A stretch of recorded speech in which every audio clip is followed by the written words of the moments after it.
Hi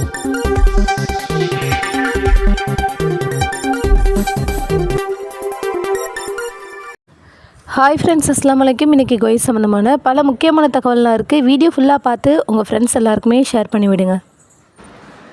அமீரகத்தில் வெளிநாடுகள்லேருந்து வர லட்சக்கணக்கான புலம்பெயர்ந்த தொழிலாளர்கள் இங்கே வந்து வேலை பார்த்துட்ருக்காங்க. அங்கே இருக்கிற விடுதிகளில் தங்கி அமீரகத்தில் இருக்கிற தொழிலாளர்கள் தங்கும் விடுதியில் கிட்டத்தட்ட 1.5 மில்லியன் தொழிலாளர்கள் வசிக்கிறதாகவும் சுமார் 1800க்கும் மேற்பட்ட நிறுவனங்கள் அமைச்சகத்துடைய எலக்ட்ரானிக் தொழிலாளர் விடுதி அமைப்பில் பதிவு செய்யப்பட்டிருக்கிறதாகவும் தெரிவிச்சிருக்காங்க. இப்படி தன்னுடைய நாட்டிலேருந்து இந்த மாதிரி அரபு அமீரகத்தில் வந்து தங்கியிருக்கிற தொழிலாளர்கள் வசிக்கிற விடுதியில் அவங்களுக்கு தேவையான வசதிகள் கிடைக்குதா அப்படிங்கிறத உறுதி செய்கிறதுக்கு அமீரகத்துடைய மனித வளம் மற்றும் குடியேற்ற அமைச்சகம் சமீபத்தில் ஆய்வு நடத்தியிருக்கிறாங்க. இந்த ஆய்வில் தொழிலாளர்களுக்கு விடுதியில் போதுமான காற்றோட்டம் மற்றும் ஏர் கண்டிஷனிங் இல்லாதது, எளிதில் தீப்பற்றக்கூடிய பொருட்களுக்கும் பாதுகாப்பான நிலைமை வழங்காதது, சுகாதார தேவைகளை பூர்த்தி செய்ய தவறியது மற்றும் வீட்டு வசதியில் பொதுவான தூய்மை பிரச்சனைகள் உட்பட சுமார் 352 மீறல்களை கண்டறிந்ததாக அமைச்சகம் தெரிவிச்சிருக்கிறாங்க. கடந்த மே மாதம் 20ஆம் தேதி முதல் ஜூன் 7 வரை அதிகாரிகள் மேற்கொண்ட இந்த ஆய்வை தொடர்ந்து விதிமுறைகளை மீறிய சில நிறுவனங்களுக்கு எச்சரிக்கை விடுக்கப்பட்டது மட்டும் இல்லாமல் மற்றவர்களுக்கு அபராதமும் கொடுத்துருக்காங்க. சிலருக்கு 1 மாத காலம் அவகாசம் கொடுத்து விரைவில் அதில் இருக்கிற பிரச்சனைகளை சரி செய்யணும் அப்படின்னு சொல்லிட்டும் தெரிவிச்சிருக்காங்க.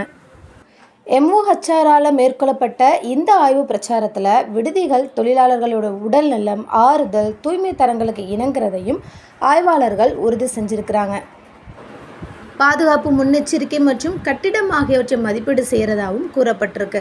அது மட்டும் இல்லாமல் கட்டிடங்கள் மற்றும் வசதிகள் சுற்றுச்சூழலுக்கும் அதோட பொருளாதாரத்துக்கும் தீங்கு விளைவிக்காத பொருளால் செய்யப்பட்டிருக்கு அப்படிங்கிறத உறுதி செய்கிறதுக்கும் நடவடிக்கை எடுத்திருக்காங்க. மொத்தத்தில் வெளிநாட்டிலேருந்து அந்த அமீரகத்தில் தங்கியிருக்கிற தொழிலாளர்களுக்கு முக்கியத்துவம் கொடுத்து அவங்களுடைய பாதுகாப்பை கருதி பல நடவடிக்கை எடுத்திருக்கிறதா இப்போ தகவலில் வெளியாயிருக்கு.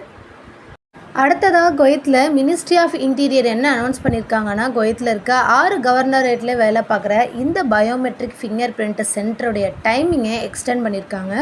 அதாவது ஒர்க்கிங் டைமை எக்ஸ்டெண்ட் பண்ணியிருக்கிறாங்க. 8 மணிலேருந்து 10 மணி வரை இது வந்து ஒர்க் ஆகும் அப்படின்னு தகவலில் வெளியாகிருக்கு. காரணம் ஏன்னா பயோமெட்ரிக் ஃபிங்கர் பிரிண்ட்டை விரைவில் முடிக்கணும் அப்படின்னு காலக்கெடு கொடுத்துருக்குறாங்க. பல பேர் முடிச்சுட்டு வந்துட்டுருக்க நிலையில் மீதி இருக்கிறவங்களுக்காக இந்த ஒரு வசதியை செஞ்சு கொடுத்துருக்கிறதா தகவலில் தெரிவிச்சிருக்காங்க. அடுத்த முக்கியமான தகவல் என்னன்னு பார்த்தீங்கன்னா, MOCIன் படி கணக்கின்படி இந்த ஆகஸ்ட் மாதம் மட்டும் 611 வயலேஷன் ரெக்கார்ட் ஆகிருக்கு அப்படின்னு சொல்லியிருக்காங்க. இதில் 448 வயலேஷன் எப்போ கண்டறிஞ்சிருக்காங்க அப்படின்னா, அவங்க வந்து ஆய்வு நடத்துவாங்கள்ல டைரெக்டாக போய், அந்த டைமில் இந்த 448 வயலேஷன்ஸை கண்டறிஞ்சிருக்காங்க. அடுத்ததாக 2 எகிப்தியர்களை கைது செஞ்சுருக்கிறாங்க. காரணம் போலியான மருத்துவ சான்றிதழுக்கான நெட்வொர்க் வச்சிருந்த காரணத்தினால மேலும் உரிய நடவடிக்கை இருக்கிறதா தகவலில் வெளியாகிருக்கு. அடுத்த முக்கியமான தகவல் என்னென்னு பார்த்தீங்கன்னா, ஜூன், ஜூலை, ஆகஸ்ட் இந்த 3 மாதத்தில் குவைத் இன்டர்நேஷ்னல் ஏர்போர்ட்டில் 4.2 மில்லியன் பேசஞ்சர்ஸ் வந்து கிட்டத்தட்ட ட்ராவல் பண்ணியிருக்காங்க அப்படின்னு சொல்லியிருக்காங்க.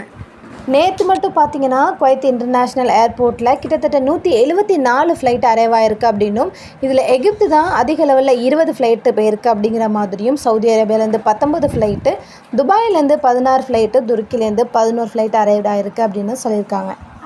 ஓகே ஃப்ரெண்ட்ஸ், இது போல் பல முக்கியமான தகவல் தெரிஞ்சுக்கணும் அப்படின்னா நம்ம சேனலை மறக்காமல் பார்த்து ஷேர் பண்ணி சப்ஸ்கிரைப் பண்ணிவிடுங்க. தேங்க்ஸ் ஃபார் வாட்சிங். பை.